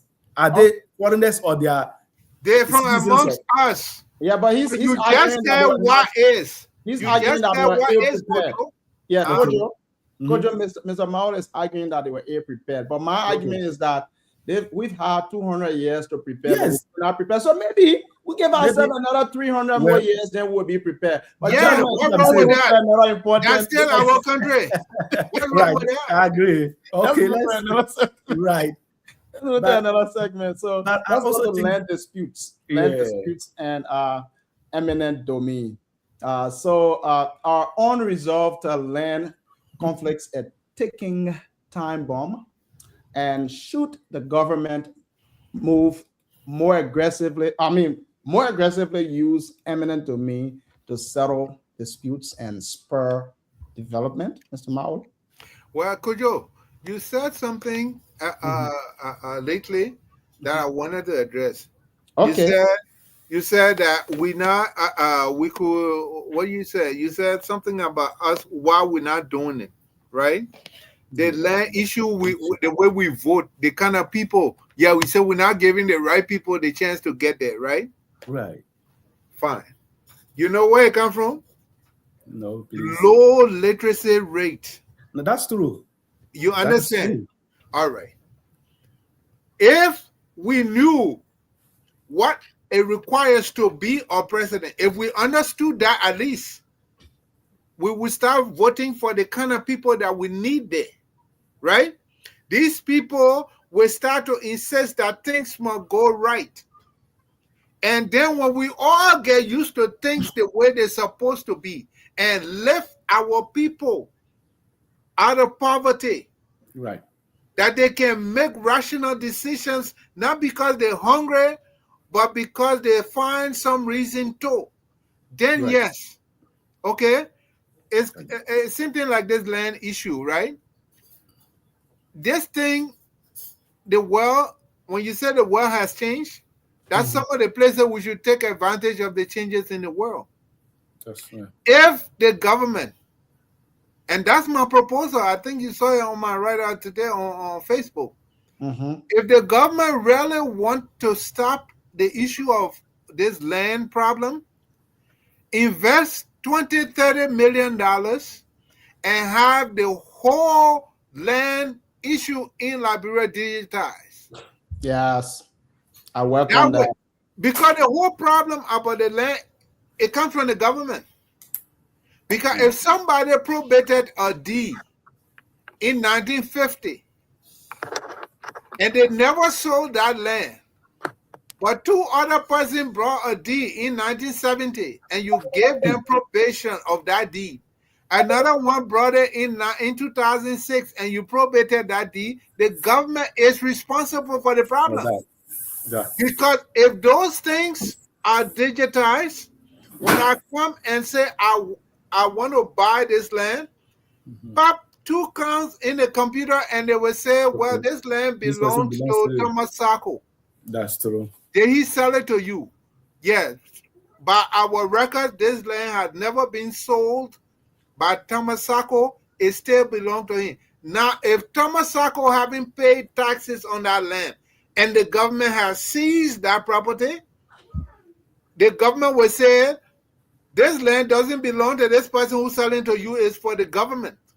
Must Yeah. be documented If you too. want to buy the land, you have to go to City Hall and let City Hall sell the land to you, and then we will probate the deed to you. You understand? That's the fix for that problem. The Yeah, second thing, and I agree with that 100%.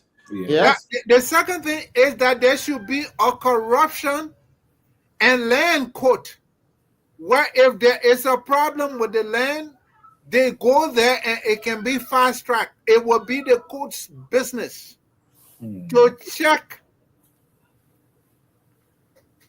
the timeline of that deed, to say this person sold this land to this person and this person didn't sell this land to this other person who trying to sell the land to you.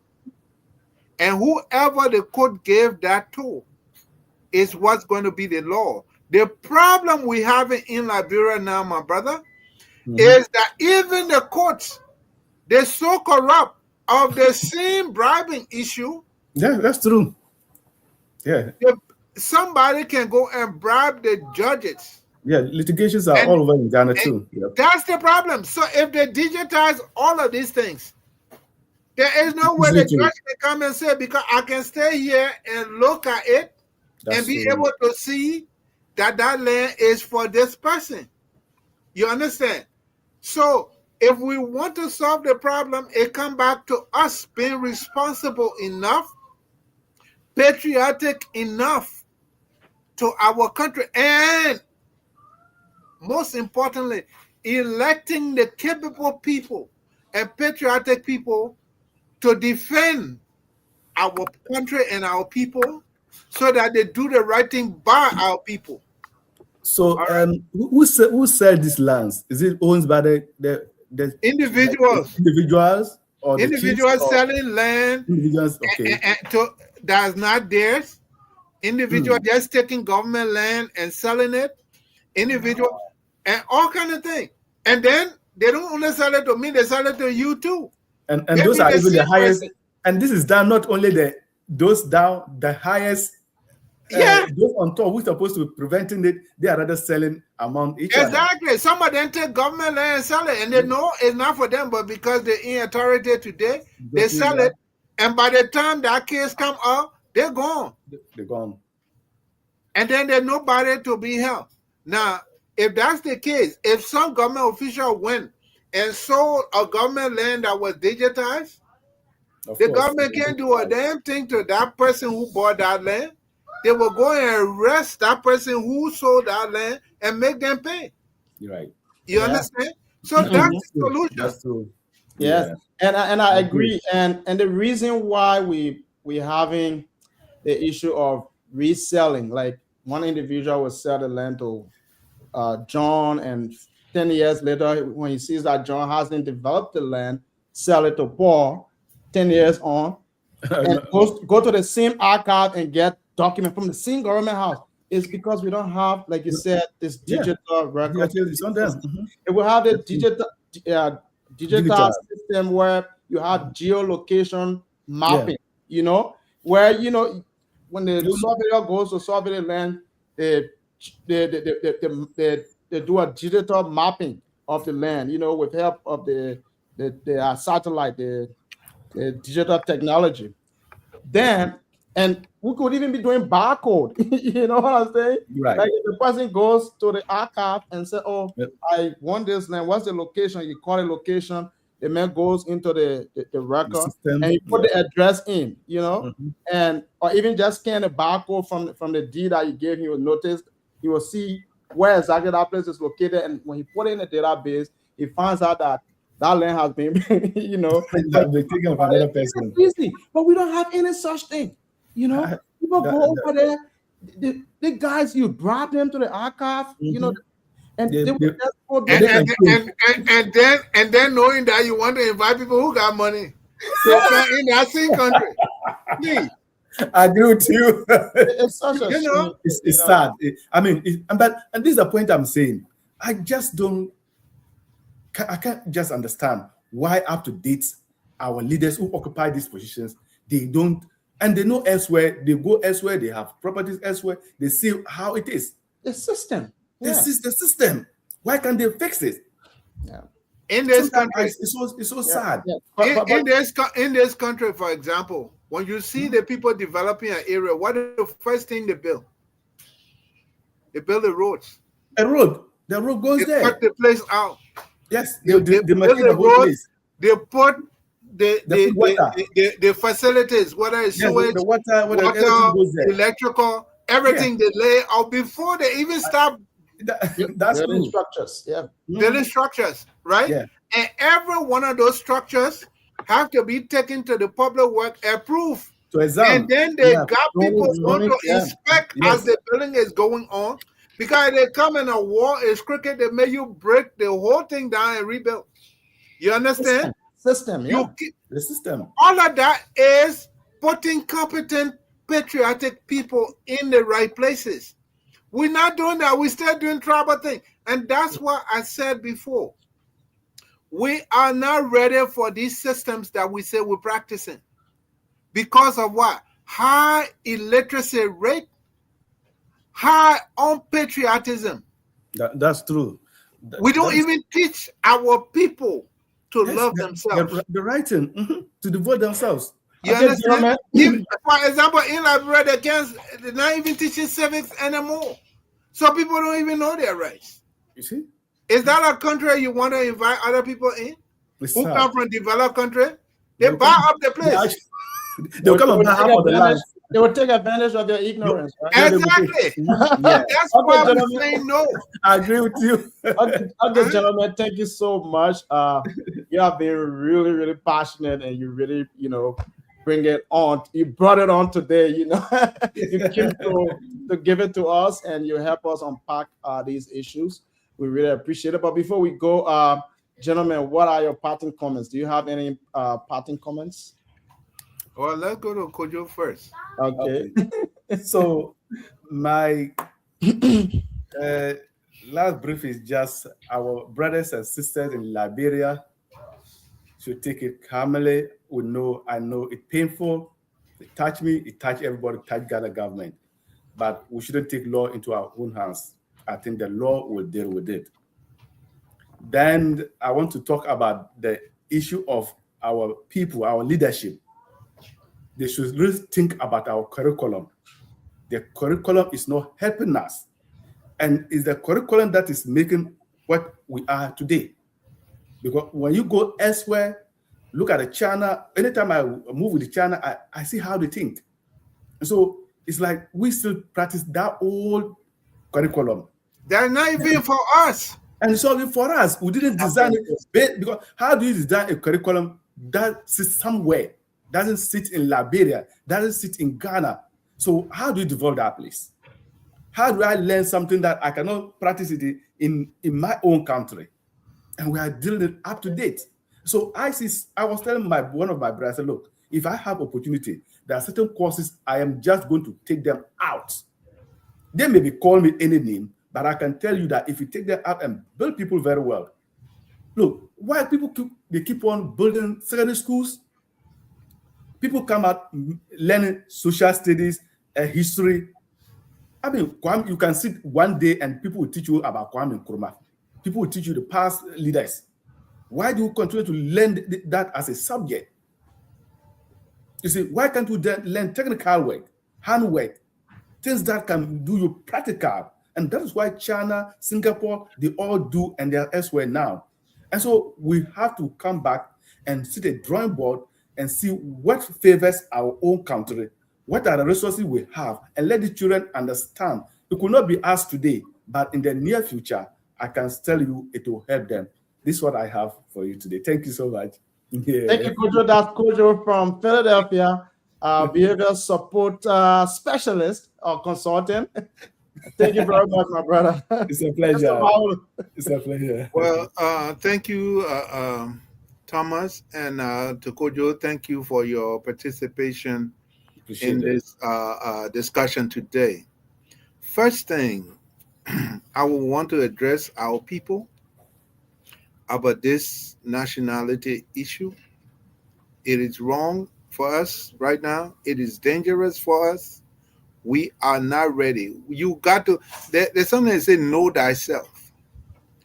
We got to know where we are. The other program we did, Thomas, I challenged this whole idea of so-called democracy. Those things are theory. And the people who wrote them, they know what it would do to us. We're not ready for those kind of things. We got a different society. We need to start teaching our people about us. For example, in Liberia, all the children will know who Abraham Lincoln is. Yeah. Who were the last 3 presidents of America. America. That's true. The children in America don't know what they call Liberia. What the hell? Are you wasting the children's time? What do they know about the last 3 presidents of Ghana? What do they know about the last 3 presidents of Nigeria or of Sierra Leone or of Ivory Coast? They don't know, and they don't care to know. But they know about America, that the people here don't even know about them. That's true. And even though the people that form the country, they ship them from here. You understand? Yeah. Those are the things that we should be concerned about. How we're teaching our children and what we're teaching them. Secondly, we got to be forming our own crazy. We don't have to follow any of these people's crazy. Because we got tribal cultural differences with these people that we must take into consideration when we deciding what to practice as a people, as a government. This thing about following everything that these people say, let me tell you something funny I found out today. After America's independence, it took 100 years before they allowed women to vote. 100 years. Guess what? In Liberia, it took 100 years before they allowed women to vote. That's the same copy and paste. And for the same reason, if you read them, you will find the exact same reason. The men were insecure that the women would not respect them. The women supposed to be at home. The women supposed to, and the same reason. The same reason why there are more men in Congress today. There are the same way here and there. The same thing, and people arguing that women are not given a chance. Women are given a chance, but women have been prone to think that politics is too dangerous for women. You got children, and then even worse, they saw in Liberia 1980, they lined people up and killed them, made the women even more scared. You understand? So these kind of things are things that are holding our society back. They're holding our society back. Yeah. And if we're serious about our people and our country, we got to make a whole lot of changes to not only the curriculum, but the laws that we practice about us. Not about inviting foreigners. Foreigners don't have to come in to build our country. Yeah. We need to build our own country. We need to own our country. Then we can invite somebody in. If we're not ready, we don't own nothing of ourselves. Knowing how rich our country is. My brother, they got a company in Liberia, a Turkish company, B Mountain. They export $800 million plus of gold out of Liberia every year. Raw material, raw. They make gold bars, $800 Oh, gold bars, million worth of gold. Every year, the plane come to Cape Mount, pick it up, and take it to Ivory Coast, get on the plane, and go to Turkey. It's sad. Do you know that the Liberia government don't have one gold bar for themselves? You see? And out of that, the government gets less than $5 million. Why wouldn't unemployment be in Africa? You understand? Yeah. Is that the country you're willing to invite people who know your weaknesses, who understand how ignorant the society is, and who understand how corrupt the people are because of poverty? Is that the place you want to invite other people in who can take advantage of that? Then where will your people be? Where will your people be? Where will their children, their unborn children be? Become slaves in their own country? It is not right. It is not fair. It is dangerous for our society right now. Right. The second thing, as far as this Ghana, this boy that died in Ghana issue is concerned, we as Liberians have to be more responsible than we've been. Our government has to take the responsibility of the job they ask the people for. Yeah. This issue needs to be brought under control like yesterday. They need to come out and tell our people what it is that happened and what they're doing about it, and to calm down. It's not the only place it ever happened. It's not the only place that Liberians have died, and other people have died in our country also. Right. No country have enough police to go everywhere and to be everywhere every time. Yeah. But what a country can assure people of that there will be justice. And the Ghanaian government is promising us that there will be, as they have proven by arresting the culprits. Yeah. So it's our government's business. That's why we got an embassy there, to make sure that those people are brought to justice and get the required punishment for what they did. And this is what we should be doing, trying to educate our people on how systems work so that they don't have to get out of control. It is dangerous for our society. It is unhealthy for our diplomatic relationship, and our government needs to do better than they have. Right. As far as all of these problems we're facing is because of the way we vote. That's true. The way we vote is causing the problems that we're having. Let's deal with the problems we have first, the ones that are right in our faces, before we look for more complicated issues. Right. As making other people citizens and all of that. Those are complicated issues. Let's deal with the minimum we have. Our people don't even know their rights to hold the people in the legislature responsible for what's happening to them. They vote for people and then get afraid of them. Those are not things of a country that is responsible and ready to invite other people to be a part of. So we got a lot of work to do. And we as Liberians have to be patriotic and serious about our country and the future of our country, to do what's right by our country and its people. You ask for a job, the people give it to you. Do your job. And if you can't do it, we the people, we the Liberian people, have the right to move you from there. Let's exercise that right. Right. Otherwise, you will be enslaved again in your country. Lastly, for anybody at this time to be prepondering to bring in Caucasians or whatever in that society, that person has a personal interest. It is not national. It is not good for us.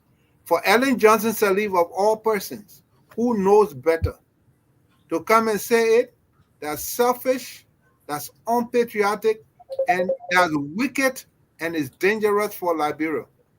As if the country is not destroyed enough, you want to bring even more problems on the people's head. We disagree, and we will do what we can to make sure that this irresponsible House of Representatives that they already have don't even start that conversation. Thank you. And it was a pleasure. Thank you, Mr. Mauro. Gentlemen, that's Mr. Mauro from Maryland on the East Coast. That's our senior foreign policy and national security analyst. And previously, we heard from my good friend and brother Kojo Danzo from Pennsylvania.